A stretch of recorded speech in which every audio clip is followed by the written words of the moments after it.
Assalamualaikum warahmatullahi wabarakatuh. Selamat pagi anak-anak di seluruh Indonesia. Perkenalkan, nama saya Muhammad Ulil Abasor dari Program Studi Pendidikan Bahasa Indonesia STKIP PGRI Trenggalek. Kali ini kita akan belajar mengenai materi teks eksposisi untuk kelas 8 semester 1. Tujuan pembelajaran kali ini, kalian mampu menyimpulkan isi teks eksposisi berupa artikel populer dari koran ataupun majalah berdasarkan unsur utama, jenis paragraf berdasarkan letaknya, struktur, dan ciri-ciri teks eksposisi. Manfaatnya, kalian mampu menarik isi atau informasi dan menambah pengetahuan atau wawasan setelah membaca atau mendengarkan teks eksposisi dari koran ataupun majalah. Sekarang, coba perhatikan kedua gambar ini. Kira-kira ada gambar apa saja ya? Ya, benar sekali. Gambar ini adalah gambar koran. Dan yang ini adalah gambar majalah. Lalu, apa hubungan kedua gambar ini dengan teks eksposisi? Kalau mau tahu, simak terus ya video pembelajaran kali ini.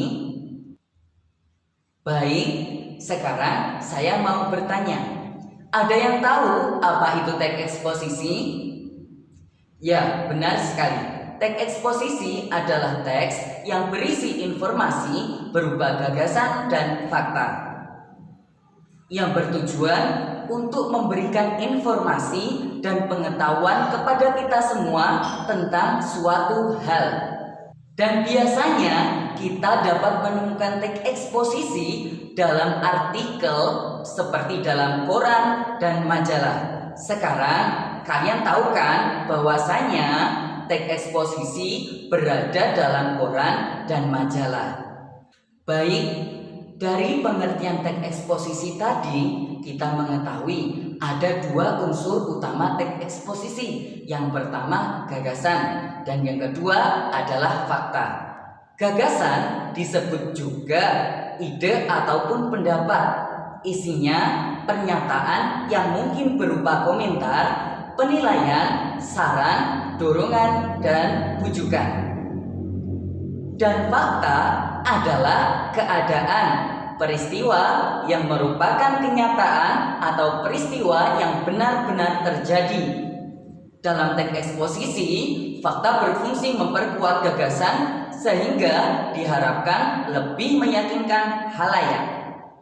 Setelah itu, kita akan belajar mengenai jenis paragraf berdasarkan letak gagasan umumnya. Ada yang tahu ada berapa jenis paragraf berdasarkan letak gagasan umumnya? Ya, benar sekali. Ada 3, yaitu 1. Paragraf deduktif adalah paragraf yang gagasan umumnya terletak di awal paragraf. Seperti contoh sebagai gambar berikut. Dalam gambar ini, perhatikan gambar yang bercetak miring. Baik, dan yang kedua adalah paragraf induktif. Adalah paragraf yang gagasan utamanya terletak di akhir paragraf atau kalimat penutup. Contohnya seperti gambar berikut ini. Perhatikan ya, kalimat yang dicetak miring. Jangan lupa ya, kalimat yang dicetak miring. Yang ketiga, paragraf campuran adalah paragraf yang gagasan umumnya terletak di akhir dan awal paragraf. Dalam paragraf ini terdapat 2 kalimat utama. Kalimat terakhir paragraf ini merupakan penegasan dan pernyataan yang dikemukakan dalam kalimat pertama atau paragraf pertama. Suatu barang atau orang pasti mempunyai ciri-ciri. Seperti halnya teks eksposisi juga mempunyai ciri-ciri. Di antaranya 1. Gaya bahasa bersifat informatif. 2. Berbasis pada fakta. 3. Penyampaiannya jelas, lugas, dan baku. 4. Memberikan pengetahuan baru. 5. Bersifat netral dan objektif. Jangan lupa ya, diingat-ingat cirinya ada 5. Sekarang coba perhatikan gambar ini. Di sini ada kolom teks eksposisi. Baik, dalam kolom ini jelas tesis berada dalam kolom pertama. Mengapa demikian? Karena tesis berupa atau berisi pengenalan isu, masalah ataupun pandangan penulis secara umum tentang topik yang akan dibahasnya. Lalu rangkaian argumen berada di kolom kedua. Kolom kedua ini. Mengapa demikian? Karena rangkaian argumen berupa sejumlah pendapat atau argumen penulis sebagai penjelasan atau tesis yang dikemukakan sebelumnya.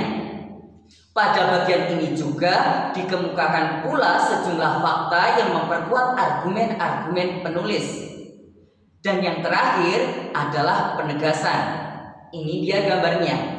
Mengapa demikian? Karena penegasan ulang di sini adalah sebagai perumusan kembali secara ringkas.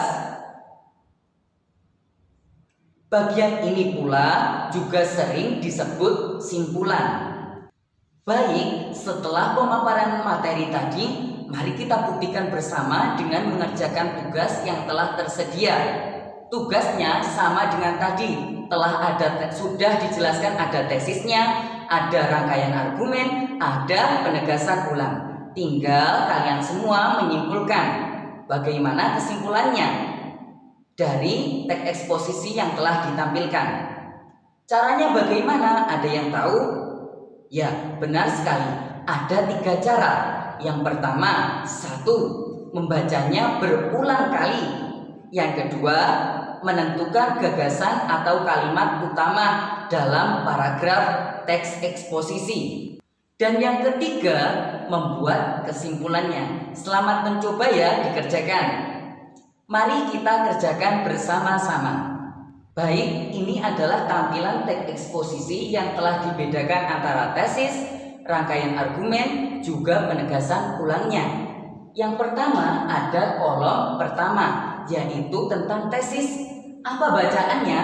Sampah dipandang sebagai barang yang tidak berguna, bisa dijadikan sumber pendapatan apabila dikelola dengan baik.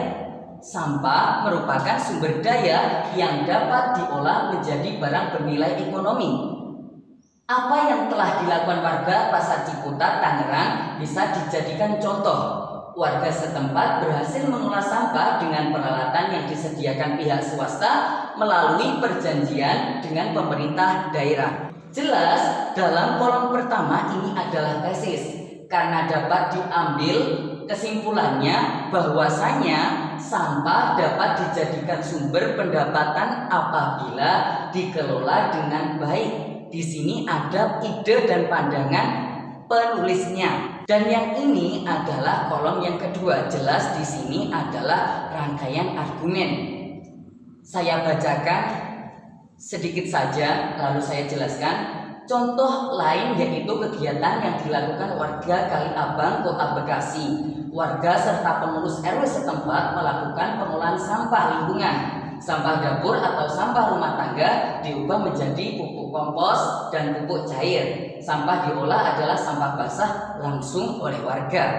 Mengapa kolom kedua adalah rangkaian argumen? Dikarenakan di sini jelas berisi tentang beberapa contoh pengolahan sampah yang nyata seperti yang dilakukan oleh warga Kali Abang, Kota Bekasi. Di sini mengapa rangkaian argumen? Karena di sini paragraf ini mengandung isi menguatkan ide ataupun pandangan penulis. Dan yang kolom terakhir adalah penegasan ulang. Di sini teksnya berisi dalam mengolah sampah diperlukan satu teknologi. Biaya penyediaan teknologi pengolahan sampah tersebut tidak sebanding dengan keharusan pemerintah untuk menyiapkan dana ratusan miliar tiap tahunnya. untuk perbaikan jalan-jalan gara-gara sampah. Apabila pemerintah berhasil menggandeng pihak swasta di dalam penyediaan teknologi pengolahan sampah, biaya dapat lebih ditekan. Peran swasta juga dapat dilibatkan dalam penyaluran dan pembelian produk-produknya. Usaha tersebut tentunya akan lebih ringan. Jelas di sini ada penegasan ulang kembali dari penguatan dan ide penulisnya. Dari ketiga kolom tadi, teks eksposisi tadi, ada apa saja? Ada tesis, rangkaian argumen, dan penegasan ulang. Tadi kan saya sudah jelaskan ada 3 cara menyimpulkan teks eksposisi. Caranya membacanya berulang kali. Kedua, mencari gagasan utamanya. Dan yang ketiga, lalu membuat kesimpulannya. Sekarang setelah membacanya dan mencari gagasan utamanya, mari kita mencari kesimpulannya. Tentunya setelah tadi kita telah membacanya berulang kali, kita dapat menyimpulkan. Juga setelah mendapatkan gagasan utama, kita dapat menyimpulkan bahwasanya dalam teks eksposisi tadi dijelaskan bahwasanya sampah dapat dijadikan sumber pendapatan apabila dikelola dengan baik, seperti contoh yang dilakukan warga Kali Abang, Kota Bekasi. Namun masih membutuhkan peran pemerintah untuk mendukung pemberdayaan pengolahan sampahnya. Ya, betul sekali. Sekarang dari pembelajaran ini yang tadi kalian telah simak, kita dapat simpulkan bersama bahwa dalam teks eksposisi ada 2 unsur utama, yaitu apa saja? Betul sekali, 1 gagasan dan 2 fakta. Dan ada apa saja lagi? Ya, benar sekali, jenis paragraf berdasarkan letaknya. Ada 1 yaitu paragraf deduktif, yang kalimat atau gagasan utamanya berada di depan. Yang kedua adalah paragraf induktif, yang kalimat utama atau gagasannya berada di akhir kalimat. Dan yang terakhir adalah paragraf campuran, yang kalimat utamanya terletak di awal kalimat dan di akhir kalimat. Dan dalam teks eksposisi tadi mempunyai beberapa ciri-ciri. Masih ingat kalian semuanya? Tentunya masih ingat kan? Ya. 1 adalah gaya bahasanya bersifat informatif. Yang kedua, berbasis pada fakta. Yang ketiga, penyampaian jelas, lugas, dan baku. Yang keempat, memberikan pengetahuan baru. Dan yang kelima, bersifat netral dan objektif. Dan dari tadi kita membahas struktur teks eksposisi. Ada tesis, rangkaian, argumen, dan penegasan ulang. Tadi yang telah ditampilkan dalam kolom tadi ya anak-anak. Terima kasih ya anak-anak telah menyimak video pembelajaran kali ini. Semoga bermanfaat. Terima kasih. Jangan lupa tetap belajar, jaga kesehatan, dan jangan lupa patuhi protokol kesehatan. Saya akhiri dan sampai berjumpa di video pembelajaran yang akan datang. Terima kasih. Wassalamualaikum warahmatullahi wabarakatuh. Sampai jumpa.